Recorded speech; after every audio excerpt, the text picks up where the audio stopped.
والله عزیزان مامۆستا شوان ئەمڕۆ شەممە 24 یەکەم ڕۆژی دەستپێکردنی تاقیکردنەوەی کۆتایی وەرزی دووەمی پۆلە ناکۆتاکانە ئەو تاقیکردنەوەی کە لەناو خەڵکا پێوتر تاقیکردنەوەی شەست نمرەکە ئاخیری ساڵ بڵێن بەڵێ ئاخیری ساڵ هیوای سەرکەوت نەخوازیین بۆ هەموو قوتابیان بۆ ئومێدەی کە هەمویان بتوانن باشترین هەوڵ بدەن و باشترین نمرە بەدەست بێنن ئەوەی کە گرنگە لێرەیە ڕۆڵی دوو چین و توێژەیان دوو پێکاتی کۆمەڵگەویش یەکەم خێزانەکان دوم قوتابخانەکان کە زۆر گرنگە لەم کاتەیە بە تایبەت ڕۆژانی تاقیکردنەوەیە ماوەیەکی کەمە خایانێ و پڕی هەفتەیەک هەفتە و نیوێک بخایانێ زۆر گرنگە دایک و باوک خوشک و برا ئەوانەی کە لە ناو ماڵن بەتەواتی بتوان کەشوو هەوایەکی وا بڕخسێنن کە دووربێ لە هەموو تەموو مژێک کەشوو هەوایەک بێت شیاو بێ بۆ بەی کە قوتابی لە جەوێکی وە کەشوو هەوایەکی پڕهێوری دەست بکا بە تاقیکردنەوەکان و دەست بکا بە هەوڵدان و بۆ ئەوی باشترین ئەو زانیاریانەی کە هەیە لە ناو پەرتووکەکانی وەری بگرێ و بە ئاسانیش ئەو زانیاریانەی بیر بکەوێتەوە کاتی تاقیکردنەوەکان بۆیە گرنگە دایک و باوک بە هیچ جۆرێک پستان نەخەنە سەر قوتابی چ ئەوەی زۆری لێ بکەن بۆ سایکردن و کۆششکردن و هەوڵدان چ ئەوەش کە ئیهمالی بکەن و وازی لێ بێنن یاخود کۆمەڵێکی شەوگرفتەیە لە ناو خێزانەکانە دەکرێت ڕووداکرێن ماوەیە چاوپۆشی لێ بکرێ یاخود بێدەنگ بن لە سەریان کۆمەڵێک شتەیە لە بەرچاوی قوتابیەکەیە لەگەڵ قوتابیەکەیە باز نەکرێ و ئارامی و هێمنی ماڵەکان بپارێزرێ بەدڵنیایەوە ڕێنمایەکانی هاوکارم جێگەی گرنگی پێدانن بۆ دایکان و باوکان ئاگاتان لە قوتابیەکانتان وێ سیستەمی خوێندن لە هەرێمی کوردستان لەسەر بنەمای پەڕەی تاقیکردنەوەکان ئەگەر بێت و خوێندکارەکانتان بە درێژایی ساڵەکە زیرەک بن ئەگەر بێت و لە ئیمتیحان نەتیجەیەکی باشیان نەبێ بەداخەوە مەگەر وایە ئیتر بۆ یەک هەوڵ بدەن لە تاقیکردنەوەکان پشتیان بگرن بتوان باشتر بخوێنن بۆەوەی تووشی گرفت نەبن وەروەها ئەو ڕەنجەی کە داویانە بەزایە نەڕوات. شوان میوانی تەوەریستێمان لێرە ئامادەیە بفەرمێتە سەر ناو ستۆدیۆ و ئێمە لە خزمەتی ئاوینگا ویکتۆر کارزان محەممەد مامۆستای زانکۆ لەسەر یەکەمین ڕۆژنامەی کوردی دکتۆرگیان فەرموو وەرە قەینابا بەس حی بیکەین قوربانی تۆ دکتۆرگیان زۆر بەخێر بێت فەرموو خێر بێت دکتۆرگیان قوربان باش قوربان باشە سپاسدانەکەم لە خاڵ بێزەوە قوربان سپاسدانەکەم حاڵتان چۆن لێ الحەمدوللا دکتۆر هەر لەم شاری سلێمانیە لە ساڵی 1920 مێژەرسۆن حاکمیە و کاتەی سلێمانیە بێ ڕۆژنامەی پێشکەوتن دەرەکات وەکو یەکەمین ڕۆژنامە بە زمانی کوردی لە چوارچێوەی خاکی کوردستان و بە دیاریکراویش ئەمەی ئێستاکە ئەمڕۆ پێڵێن باشووری کوردستانیان هەوکاتە حکوومەتی سلێمانی ساڵیادی ڕۆژنامەکە چکە ڕاستی بن ئەو معلوماتم لا نەبوو وتم با دکتۆر یەکسەر لاسەخۆ لە خۆی بەڵێ ئەمڕۆ ساڵیادێتی یعنی ئەمڕۆ 29 چواری ساڵی 1920 بەڵێ ئەمرێکە دکتۆر بەڵێ چ سەرنجێکت هەیە لەسەر ئەو یادە ئەو ڕۆژنامەیە لە ڕاستیدا لە دوای کۆتایی هاتنی جەنگی یەکەمی جیهان بەریتانیا دەویست بە شێوازێکی نوێ دەست بگرێتەوە بەسەر ئەم وڵاتانەی ڕۆژهەڵاتی ناوەڕاستە لەبەر ئەوە سایکۆلۆژیای میلەتانی ڕۆژهەڵاتی ناوەڕاستی خوێن بۆ بزانە ئایا بە چ شێوازێک دەتوانێت کاریگەری لەسەر ئەم میلەتانە دابنی و بیانکە بە شوێنکەوتەی خۆی کاتێککە ئیسیعما بە ناوی ئیسیعمارەوە دێ بە ناوی ئاوەدانکردنەوە و پێشکەوتنەوە دێت دەوێت بە میلەتانە بڵێ من ئێمە ئەبین بە ڕێنیشاندەرێک بۆ ئەوەی لەم دواکەوتوی ڕزگارتانم بێ بۆیە دەبینی ئەگەر سێری ناوەکەشی بکەین ناوی پێشکەوتن یەکێکە لەو نازناوانە یاخود یەکێکە لەو دروشمانەی کە ئیسیعماری بەریتانی لەم وڵاتانەدا هەڵیگرت بوو بۆیە کاتێک کە دێتە باشووری کوردستان بە تایبەت حکومڕانی شێخ مەحموود قۆناغ یەکەمی کۆتایی هاتووە دێت سایکۆلۆژیای میلەتانی شەرقی خوێندێتەوە و بە تایبەت باشووری کوردستانیش کە چۆن بتوانێت کاریگەریان لەسەر دروستکە لەو ساتەدا لەبەرەوەی بزاوتێکی گەورەی ڕووناکبیری لە شاری سلێمانی ئەبێ کە ئەم بزاوتە ڕووناکبیریە دەرئەنجامی چییە؟ دەرئەنجامی ئەو کارە ساتانەیە کە بەسەر کوردستانی باشوور و شاری سلێمانی داهاتووە و لە هەمان کاتدا هەندێک لە ڕووناکبیرە گەورەکانی کورد لە ئەستەمبوڵەوە گەڕانەوە بۆ سلێمانی لەبەرەوە بەریتانیا پێی وایە باشترین ئامراست بۆ ئەوەی کاریگەری بکاتە سەر ئەم ناوچەیە دەرکردنی ڕۆژنامە و هێنانی چاپخانەیە لە ڕاستیدا مێجەرسۆن نەک بۆ خزمەتی کورد بەڵکو بۆ خزمەتی دەسەڵاتی ئیستیعمار چاپخانەی هێنا و ڕۆژنامەی دەرکرد بەڵام لایەنە باشەکەی لە چیدا بوو هەر زوو ڕووناکبیرانی کورد ئەو هەلایەن قوستەوە بۆ ئەوەی کە ڕۆژنامەکە بەکاربێنن بۆ ئەوەی کە خزمەتی زمان و ئەدەبیاتی کوردی پێ بکەن بەڕاستی مێجەرسۆن خۆشی کوردیزانێکی زۆر باش بووە لە هەمان کاتدا زۆر شارەزایی هەبووە لە کللتور و داهبوونەریتی کوردەواری کۆمەڵێک ڕووناکبیری ئەو سەروەختە لە لاپەڕەکانی بابەتیان بڵاو کردوێتەوە بۆ نە شاعیرە گەورەکانی وەکو زێوەر مەسەن شێخ نووری شێخ ساڵح دەبینی ئەم ڕۆژنامە کۆمەڵێک تایبەتمەندیشی هەڵگرتەوە یەکەمینیان بریتێ لە باغدان بە زمانی کوردی چونکە گەرسەری ڕۆژنامەکانی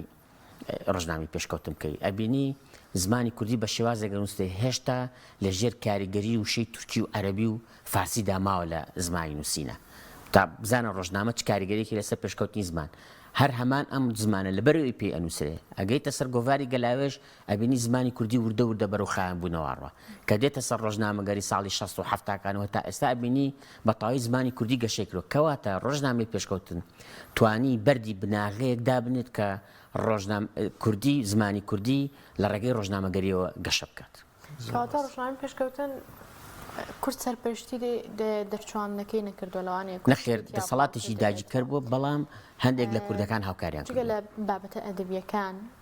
شتێکی تر ناوەڕۆکی ڕۆژنامەکە بۆ مامۆستا کارزان ڕۆژنامەکە ئەگەر سەرنجی بین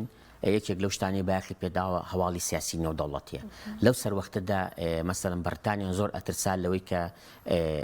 بزوتنەوەی بەلشەفیکی سۆڤێت کە وردە وردە خەریب و کاریگەری لەسەر ئەم میلەتاندا نا بەتایبەت فکری سۆشیالیستی و فکری ڕابوونی نەتەوە ژێردەستەکان و ڕابوونی جوتیاران و جوتیارانی ئەم ناوچانە وردە وردە هوشیار ببنەوە لە ژێر کاریگەری سۆڤێتە ئەبینی یەکێک لەو بابەتانی کە بڵاو یەکاتەوە بریتێ لە جیهاتیکردنی سۆڤێت مەسەڵەن بابەتێکی تر لەو سەروەختەدا لەبەرەوەی تورکیای کەمالی دەیەوێت جاریکە ئیمپراتۆرەتی عوسمانی زیندوو بکاتەوە دەبینی جیهاتی تورکەکانی شتیایە بەڵام ئەم ڕۆژنامە باشەکەی لە چیدا بوو هەر زوو منەوەران و ڕووناکبیرانی کورد بابەتی ئەدەبیانتیا بڵاو کرێتەوە باغدان بە زمانی کوردی باغدان بە کللتور و داونەرێتی کوردی هەتا تەنانەت باغدان بە تەنزی کوردیش لەو ڕۆژنامەیە بینرێ لەبەرەوە بەڕاستی مێرجەسۆن ئەگەرچی بۆ خزمەتی ئیستیعمار و سوێتی ڕۆژنامەکە دەرکا بەڵام خۆشبەختانە ڕووناکبیرانی ئەو سەروەختی سلێمانی کردویانە بە ئامرازێک بۆ گەشە پێدان بە زمان و ئەدەبی کوردی دکتۆر هەر دەربارەی زمان ینی زۆر گرنگە لە ژمارەیەکی پێم 180 ژمارە دەرەچێت 180 تەموزی 2022 کۆتایی پێدا بێت نووسراوە پیشکەوتن واتە بزوێنی خڕ لە پێشەکەیە بەکارنێنەوە بەڵام لە ژمارەکانی دواترا ئەمە ڕازە بێتەوە چکە بینیم لە یەکێک لە ژمارەکانیان نووسراوە پێشکەوتن واتە پێکە پیشکەوتنەکە بزوێنێکی بۆ ئیزافە کراوە ئەمە گرنگ بوویان هەواڵێکی تایە ئەڵێ حکوومەت خەریکی چاکردنی ڕێگەی سوورداش مەسەلەن لەوێش دیسان گرفتی بزوێنی خڕمان هێنە ناڵێ خەریکی ئەڵێ خریکی ئەمە ئەم گۆڕانکاریانە لە زمان چەندێک یانی توانین بڵێن بناغی ئەوەی کێسە زۆر جار بڵێن ئەم زمانی شێوەی سلێمانیان با بڵێن سۆرانی زۆر کاریگەریە بوو پێرفێکتر بۆ کاریگەری و ڕۆژنامە بووە لە ڕاستی ئەگەر تۆ سەری زمان و ئەدەبیاتی کوردی بکەی یەکەمین جار زمانی بەگانە زۆر زاڵ بۆ بەسەریدا بەڵام کاتێک کە سێ شاعیرە گەورە مەزنەکەی کورد نالی و سالم و کوردی لە میرنشینی بابانە دێن سێ کوچکەی شعری بابان دائەنێن نووسینە بە زمانی کوردی ئەبینی زمانی کوردی گەشەیەکی بەرچاوەکە لەبەرەوەی لە بواری شعر و ئەدەبیاتەوە باخت پێدراوە بەڵام کاتێک کە دێتە سەر ڕۆژنامە لەبەرەوەی لەو سەروەختەدا پیچەنی کورد نەبووە وەکو دەرەکە مێجەرسۆن خۆشی تاپێز بووە خۆی تایپی کردووە کوردیەکەشی زۆر باش بووە بەڵام هێشتا ئەم زمانی کوردی ئەوەندە گەشەی نەکرێت کە چۆن بنووسێ ئاواش بخوێندرێتەوە ئێستا یەکێک لەو تایبەتمەندانەی زمانی کوردی کە من زۆر جاران بە پسپۆڕانی زمانی عەرەبی فارسیڵم ئەڵم زمانی کوردی ئێستا باشەکەی لەوەیە چۆن ئەنووسرێت ئاوا خوێنرێتەوە بەڵام زمانی فارسی و عەرەبی ئەگەر فەتح و زەم و کەسرێک کەسێک شارەزا نەبێ وشەکان وەکو خۆی بخوێنێتەوە زۆر جاران ڕەنگە ناو میلەتە گاڵتەشی پێ بکەن کەواتە ئەم گەشەکردنی زمانی کوردیە باشەکەی لە چیایە تاکە زمانی دنیاە چۆن ئەنووسێ ئاواش ئەخوێندرێتەوە ئەمە تەمان کارئاسانێکی زۆر گەورەیە بۆ ئەوەی کە ئەوانەی کە فێری زمانی کوردی ببن کێشەی تەلەفوزیان نەبێت کێشەی خوێندنەوەیان نەبێت لە هەمان کاتدا خێروبێرێکی ڕۆژنامەی پێشکەوتن لە چیدا بووە چەندین کەس بەهۆی مێجەستنەوە فێری پیچنیە بن بۆیە کاتێک کە دۆخی سلێمانی بە شێوازێک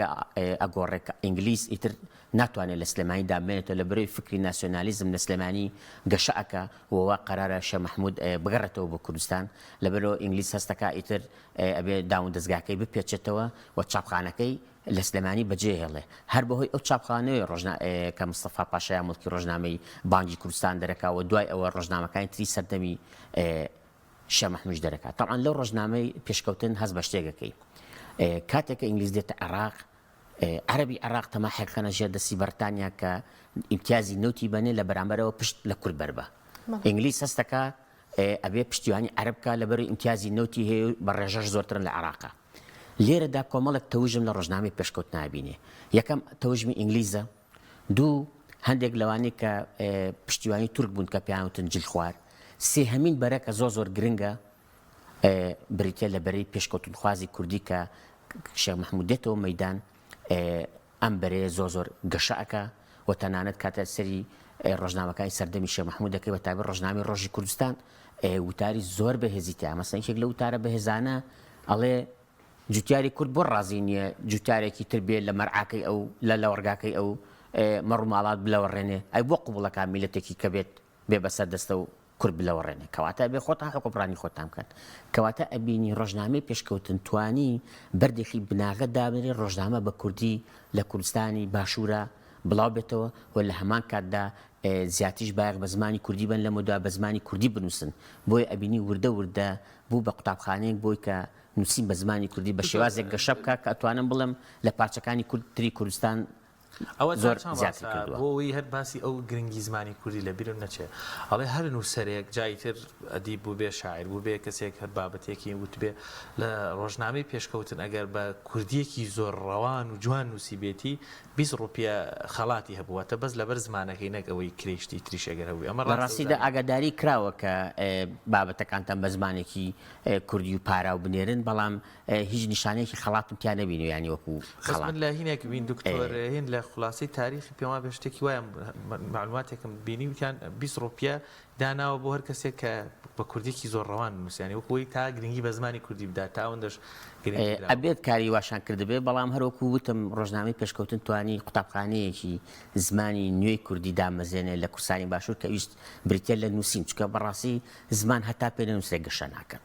ینی بۆ نمونە ئێمە سەری ئەدەبیاتی کوردیەکەن ئەم هەموو بەرهەمە فۆلکلۆرە جوانەمان هەیە کە هەندێکی کۆکراوتە بەڵام بەشێکی زۆری فەوتاوە لە بەرەوەی نەتواندراوە چاپ بکرێ کەواتە هەر هێنانی چاپخانەکە و دەرکردنی ڕۆژنامە و هەڵبژاردننی شاری سلێمانیش زۆر جێگەی بایەخە بۆ ڕۆژنامەگەری کوردی کاکتۆر باسیەوە کرد کە مەجەرسۆن خۆی تایپێستی ڕۆژنامەکە بووە بە باسی پرۆسی چاپکردن و تایپکردنی ڕۆژنامەکە بکەین ئەو چاپخانەیە کە ئەم ڕۆژنامەی تێدا نووسراوەتەوە چۆن بووە ئەو ئامێرانی کە بەکارهێناوە بۆ چاپکردن لە چه ئاستێکا بوون و ئێستا ماون لە سلێمانیا یاخود لە ڕاستیە ڕۆژنام چاپخانەکە چاپخانێکی زۆر سادەی دەستی بووە لەو کاتەدا چاپخانە زۆر بچکۆلە بووە بەڵام چاکەی مێرجەسۆنەوەیە کە توانێت ئەم چاپخانە بگەنێتە سلێمانی و لە هەمان کاتا پیدی زۆری زیادەشی ناوچکە و پیتانە بە مروی زەمن کە پێیان تای کردو سواوە هەبوو پیتەکان بگۆڕن هەر هەمان چاپخانەیە کە ڕۆژنامەکانی سەردەمی شێخ مەحموودی پێچاپ بکرێەوە ئەم چاپخانە بۆ خۆی حکایەتێکی زۆر درو درێژەیە کاتێک کە شێخ مەحموود ڕۆژنامەکانی دەرەکە ئەبینیت کە ئینگلیز کە قەرارە سلێمانی داگیر بکاتەوە لەبەرەوەی کە شێخ مەحموود هێنایەوە بۆ ئەوەی کە ئارامیەک لەم ناوچەیە باڵکێشێ بەڵام کاتێ شێخ مەحموود کە قەراریە دەوڵەتێکی سەر بەخۆی کوردی دروستکە ئەمە پێچەوانەی خواستەکانی بەریتانیا و خواستەکانی عەرەب و لە عێراقا لەبەرەوە شێخ مەحموودیان ئاگادار کردەوە کە نابێ دەوڵەت دامەزێنێ شێخ مەحموودیش پێی ڕاگەن وەکو چۆن عەرەب لە عێراقا مافی خۆیەتی خۆی بەڕێوەبەرێ ئێمەش مافی خۆمان بەڕێوەبەرین لەبەرەوە لەو ساتەیە شێخ مەحموود کەوتە بەر پەلامارێکی زۆر گەورەی ئینگلیز کە یەکێک بەداخەوە یەکێک لەو شتانی کە وای کردووە هێزی میلەتی کورد بەتایبەت لە شەڕا بەتایبەت لە جەنگ دوای سەدەی 20ەمەوە تێک بشکێ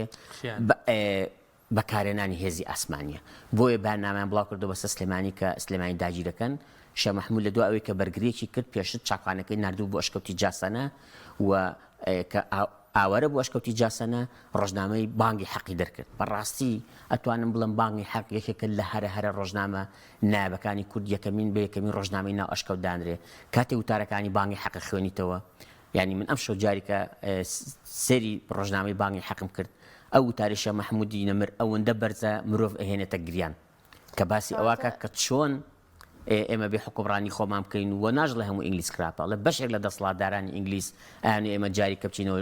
ژیانی ژێردەستەی ئێمە هەموو قوربانیمان ناوە ئامادەنی جاریکە لە ژێردەستەیە بژین وەک چۆن میلەتانی تر مافی خۆیانە بە حوڕ و سەربەستی بژین ئێمەش مافی خۆمانە بە حوڕ و سەربەستی بژین هەتا لێرە داوای پێکەنانی هێزی ناوشارەکە بۆ سزادانیوانی کە خیانە دەکەن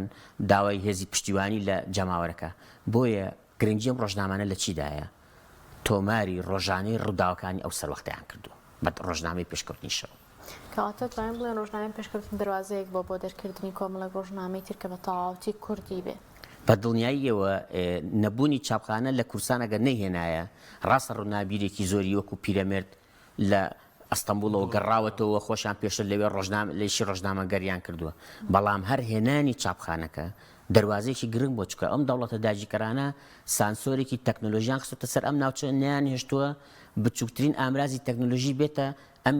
ناو ئەم میلەتانە بۆی میلەتان ئاگاداری گۆڕانکارەکانی ڕەوشی جیهان نەبن بۆیە هێنانی چاپخانە بەڕاستی مێرجەکسۆن بە هەر مەبەستێکە نابێتی کە دیارە مەبەستی استیعماریە خزمەتێکی زۆر گەورەی بە زمان و ئەدەب و ڕۆژنامەگەری کوردی کردو دکتۆر کارزان باوکپێی بەڕێزی شت ئاگادارم لە سنتەری ژین بەدەر لەو بابەتی ئەکادیمی و مامۆستایەتی و خەریکی ئەرشیفکردنی کۆمەڵێک بابەتی با بڵێن پێوەست بە مێژوو و کللتور و بابەتی ڕاگەانێش ئەرشیفمان شکر ماون دەسەکەون هە ١٨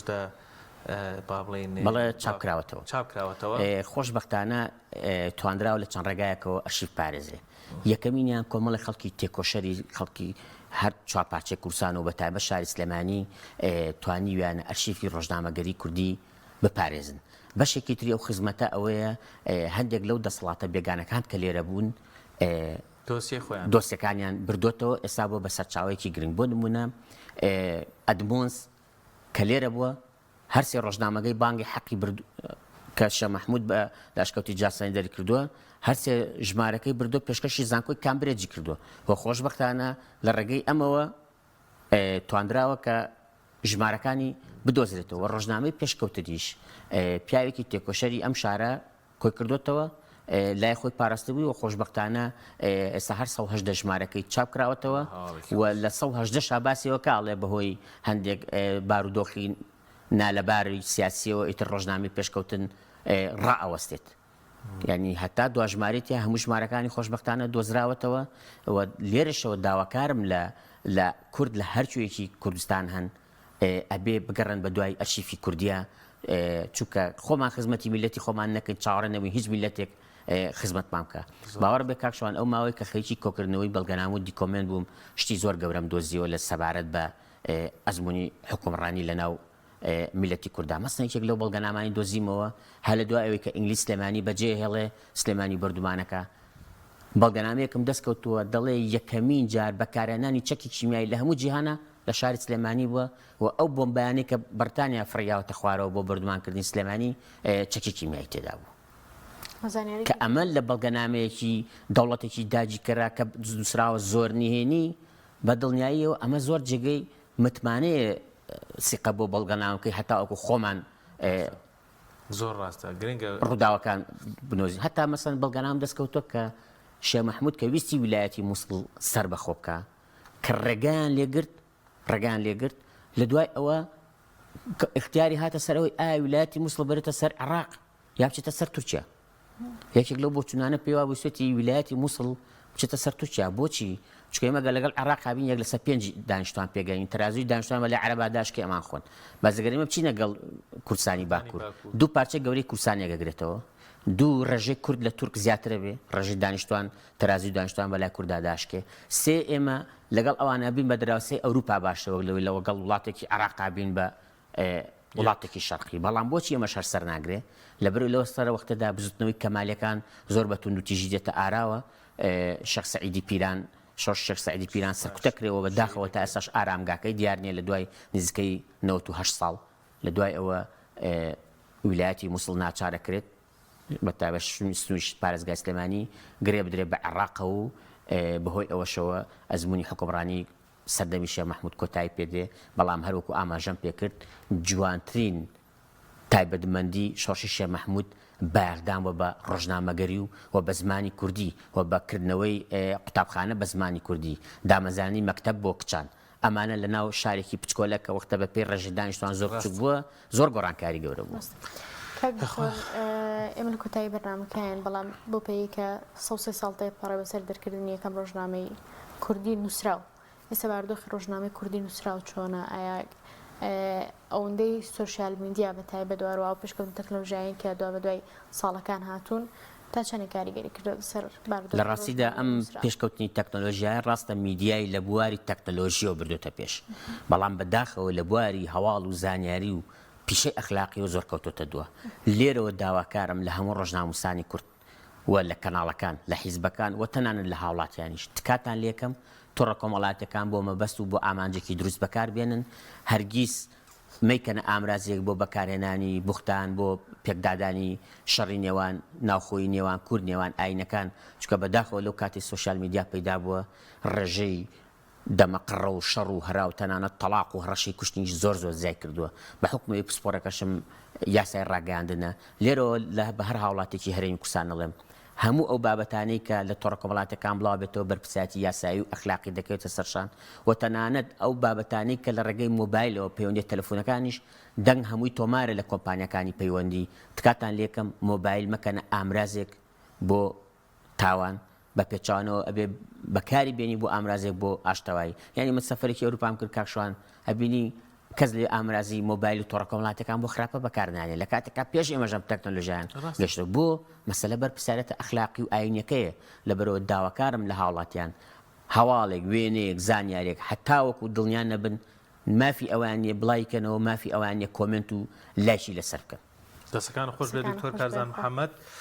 سپاس بۆ دەرفەتەی بێمەت بەخشی دووبارە خۆش بێ و هیواداریشم لە ساڵ ڕۆژی دەرچوونی ڕۆژنامەی پێشکەوتن بتوانن بە PDF بەشێک لەوانی کەمەدام چاپکرانەوە وەکو هەدیەک بیدەنە خوێنەر و ڕۆژنامەنووس و یان لە سایتی خۆتان بڵاویکەنەوە خەڵک بتوانێت یاسان بەخسی پێ بگامەش وەکو پێشنیارێک هەڵوە دەگەر هەبێ من نەگەڕاوم شاید هەش بێ پشتیوان بە دەستان خۆش دکتۆر سپاس بە زانیاریەکانتان